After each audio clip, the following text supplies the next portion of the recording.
Borderline. It's basically a swear word in psychotherapy circles, so I'll talk about it. Take what you want, leave what you don't. My name's Poppy. I have been practicing for 30 years as a psychotherapist, psychologist, coach, with all different kinds of people globally. Take what you want, leave what you don't. I work for you, I'm unaffiliated. Borderline. So, firstly, borderline personality disorder, a disorder of the personality. DSM-5, Diagnostic and Statistical Manual, is what we use clinicians to diagnose and to look at traits, different ways of being. So you can have a look for yourself if you haven't already. This includes, obviously, emotionally unstable personality disorder. Unfortunately, it's very famous, this disorder of being. And I say unfortunately because it's like anything really, when there's difficulty around something, it can get a bad name. So what I know can happen with people, apart from being misdiagnosed, bipolar, for example, is not borderline. Bipolar is a mood disorder. Borderline is a disorder of the personality. So we get to be very careful, firstly. And whilst clinicians, you know, we're human and we can misdiagnose and so on, it is on you to have a look at your symptoms and your health and think for yourself as well. So you can look at the DSM-5 and see, does it add up for you trait-wise, firstly? You get to know you as well. It's the whole problem in all of this and humanity is that we do not know how to self-regulate, to understand what we're feeling and self-soothe, essentially. That's everyone, not just you. There's a lot here because there's a lot to say. Firstly, and you may not like this, there is a healthy part of you, like anyone. Psychopaths have the same.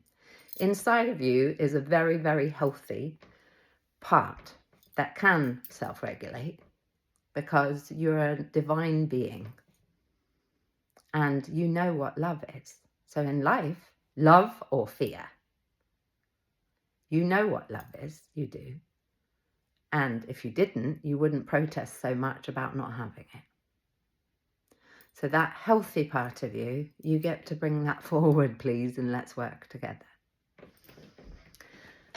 Unstable personality. Firstly, that describes the human race.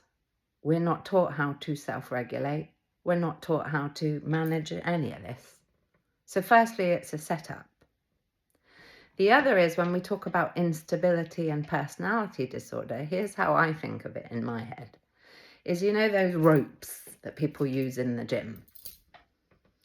With an instability of personality, the difference for you guys can be, or when we have extreme issues emotionally, is you're still holding on to the end of the rope that your parents or caregivers are doing that with. So the instability is you're still very much identified, even if you don't want to be, with their moods, their disorders, their reactivity, their instability. So you're not only navigating your own, you're still attached to and associated with what got you attention there or what got you anything from there. It's you now. There's just you. So there's a lot of connection unnecessarily with people of the past, and it's all still going on within you. That's hence unstable, because there's too much uncertainty in your mind about who you are and what can happen outside of you, because there hasn't been consistency and stability. It's unfamiliar to you. You don't recognize it even when you have it. So of course you're insecure. What comes with it as well, often and nearly always in my experience, is learned helplessness. And what that is something is happening and you feel it affects all of you. And that it's personal to you and that it will always be the same way. Learned helplessness. There's a a research piece, a study, and I forget the name of it, I'm so sorry, using dogs, and they would electrocute the floor. So the dogs would move around on the floor, and in the end, in the study, they would electrocute every step of the floor. So the dogs would just cower and they wouldn't move. Learned helplessness, because they knew wherever they're going to step, they're going to get an electric shock, and that's often how it is for you. Whatever you do, it's going to be painful. So you've learned to be helpless. And I'm really sorry about it. I wish my field did better for you as well, because of course, because of resources, oftentimes you get only a few sessions, and sometimes you're over pathologized. So someone hears the word borderline and already you're difficult and treatment resistant, and you already probably think that of yourself. So both parties are already thinking, this is going to be hard. Life is hard. It's not about you.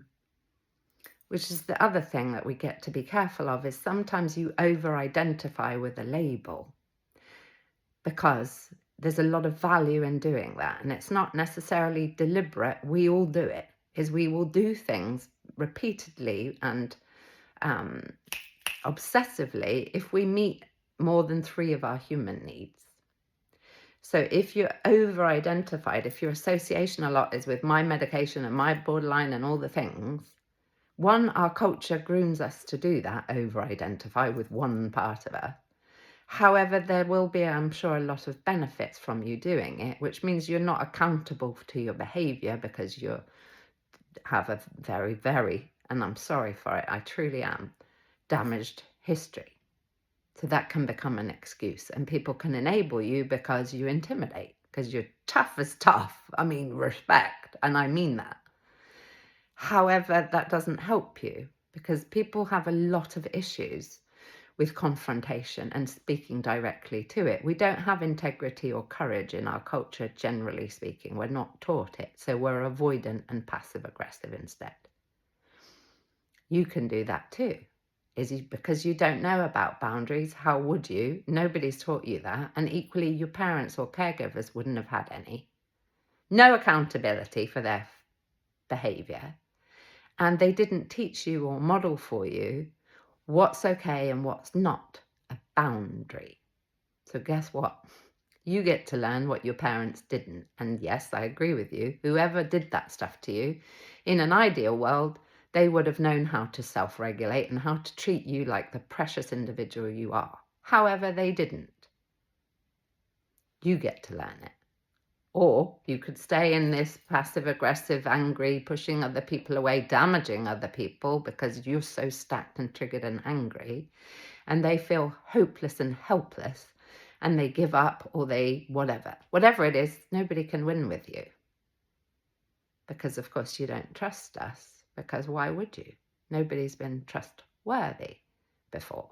However, that means equally then you prevent anything good from happening because you won't allow it. And you've become probably quite a bully. You're certainly a bully to yourself, so of course you're going to be a bully to other people. And what I mean by that is bullish. You're difficult to challenge when you've got the history you have and the disturbances you have. So people will find it doubly challenging to face off with you and do for you, which is what anybody who's around someone and loving on and having the pleasure and the privilege of knowing you, anybody, the best gift other people can give you, and it's not their responsibility to do it, however, it's the best gift they can give you, is to be the voice that you couldn't have to the people and caregivers that you had. The voice you couldn't have to them, which is no. That's not okay by me. Something's happening between us. I've given you the impression that something is okay. It isn't. So could we have an agreement between us, an integrity bond, that this, that, and the other happens in pursuit of our health in the relationship, and this, that, and the other does not happen. And if it does happen, then we will have to work out what then happens, because the relationship can't continue like that if we're having behaviours of screaming, yelling, abusive stuff, raising voice, swearing, punishing stuff. Other people get to do that with you, is to be the voice that you didn't have. You couldn't have had it with your people to say no thanks when you're pre-verbal. However, it's the modelling that you need. It's our gift to you, is to be able to tell you what's okay and what's not. And when you go into shame attack and, passive aggressive stuff and all the blackmail, I understand that. However, what you also didn't learn is accountability. We all get it wrong often. The issue at your end, from my experience, says that anything about fallibility, about you being a human with blood in your veins and making mistakes like the rest of us, that's intolerable to you, the idea that you would have done something wrong. Which, in my opinion, we don't. Mistakes don't happen. We have experiences we can learn from and take responsibility for. You will not have been taught how to take responsibility for the things that you do and do better, because the shame is involved. But if you ever got anything wrong, you'd go into shame attack, I'm sure, and it would be a merciless attack from your head. What it looks like to take ownership might be something like this. I'm really sorry. Not that you felt. I'm sorry that what I said was hurtful. No but. But I've had a difficult day and blah, blah, blah. It's irrelevant. The excuses are irrelevant. I'm ever so sorry I was hurtful there. I'm ever so sorry I got it wrong there. I'll attempt to do better. And I hope you can bear with me whilst I do. I'll look to do better. That's courageous and that's vulnerable. And it's not about having any kind of connection to the other person says, oh, it's fine and all the things. That's irrelevant as well. What's relevant is we take ownership of the way we live and we speak to it. And if other people take advantage of that, that's again where you get to learn boundaries. What is okay and what's not. Like a pro though, because your self-attack, that sadistic superego, is so grossly overdeveloped that you're going to need to learn boundaries like a pro. And boundaries aren't what other people should do. Boundaries are what you get to do for you. Agreements you have between you and you about what you will do and what you will not do. And then you see it through. That's where you'll feel strong.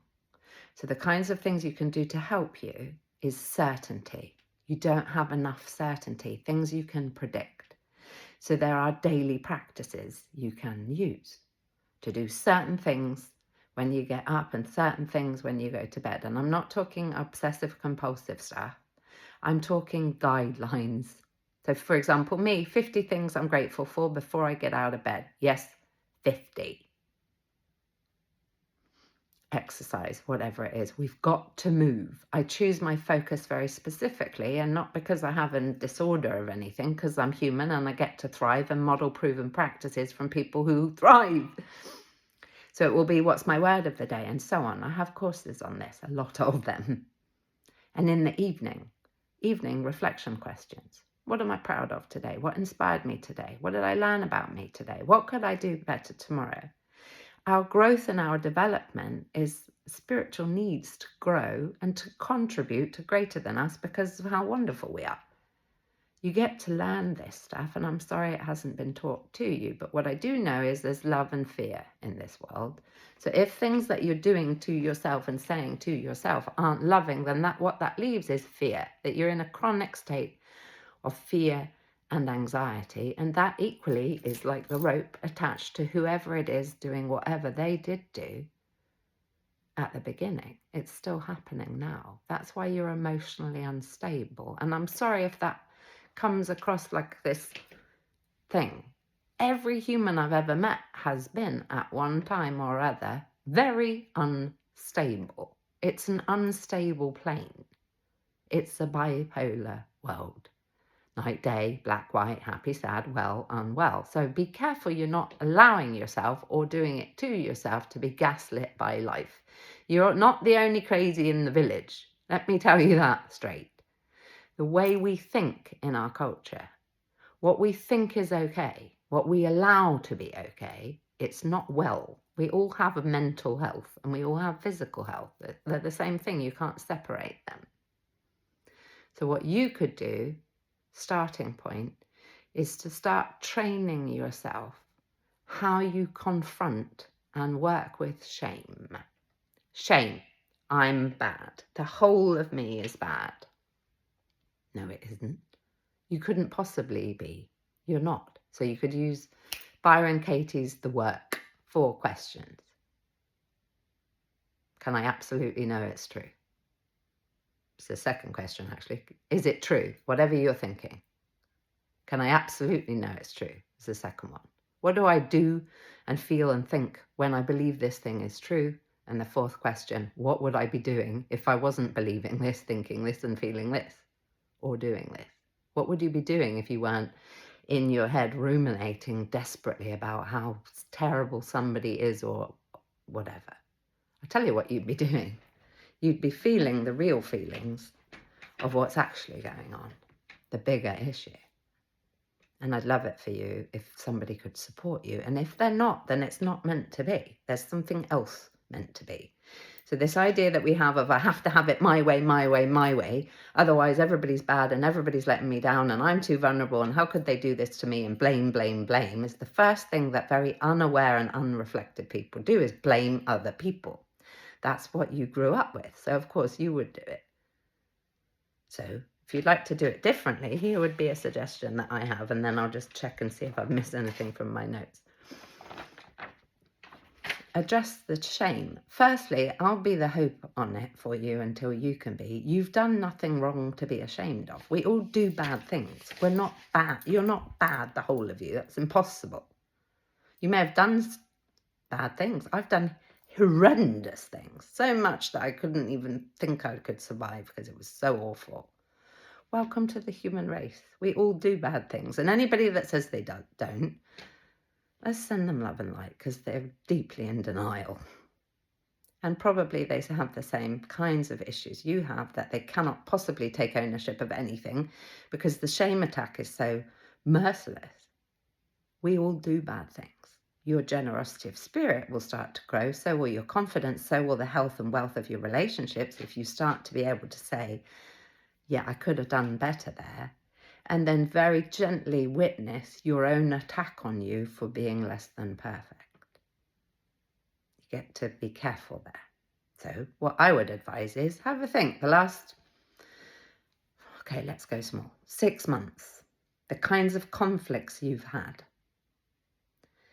Only this. If there was an award because you're on the right track, if there was an award given to you for coming up with this answer, what would the answer be? A person in that 6 month where you've got difficulty with, if we assume, yes, there's some problem at their end, because there always is. You can't have one problem at one end of the dynamic. It doesn't happen. If we assume, yep, we know what their issue was, and the award is coming to you for the answer here, is what could there be that you are responsible for from only your end? If we let them look at their end, what one thing might you have done, said, and so on? The way you will have done it would have been the problem, I'm guessing. All emotions are valid. It's what we do with the emotions that can become a problem. So the passive aggressive stuff and so on. What one thing could you have done that wasn't representative of the best of you and certainly not the healthiest part of you? What one thing might you have done that you could take ownership with, whether you say it to them ever or not? And between you and I, we go, was it passive aggressive? Were you really spiky? Were you very blamey? Did you swear? Did you undermine them? Did you pick something that you knew that would hurt them and you did it to protect yourself because they had hurt you or you feared they would hurt you, and so on? Did you set something up and then punish them because they didn't have any boundaries with you? And suddenly they started to let you know they need to somehow shift something because they're overcommitted, and so on. And you've punished them for being real and being human. So the things you punish yourself for, you punish other people for, and so on. That's where you or your mum or your dad or whoever did this stuff to you, we become our parents and we do it to other people. My invitation would be, how about you have a good life? It's possible. So if we play with that and it's just me and you, what could it be that you would say to them between us? And you could put it energetically if you like it. You could put it out into the cosmos and maybe they'll receive it. What might you say to them about your bit? What might you say? So if I channel, maybe it might be, I ghosted you again. I'm sorry. And I know I've said sorry before. This time I'm going to say it without all the excuses that I wasn't feeling well and all the things. Is I ghosted you, I'm sorry. I'm realising that sometimes I shut down when I'm in fear. And I'm sorry that it hurts. Or let's not assume. I'm sorry I do that. And I am looking to do better. Time will tell, because I know you've been with me for a long time and I've said a lot and not done a lot. I want you to know I'm sorry. I'm not expecting anything from you. Please don't feel inclined to do that again. Watch me. I'll do better. It's sincere. It's true. It is necessary. And you get to honour it. Because that person has their own beating heart that will have been broken by other things. So if you do your side of the street, I do mine. They do theirs. Whether they do or not is, again, irrelevant. You get to have a happy life, my friend. Finally. If anybody deserves it, it will be you, my love. Because it's not been anywhere near a walk in the flipping park, has it? So, did I miss anything from my notes? Yeah, stop with the but.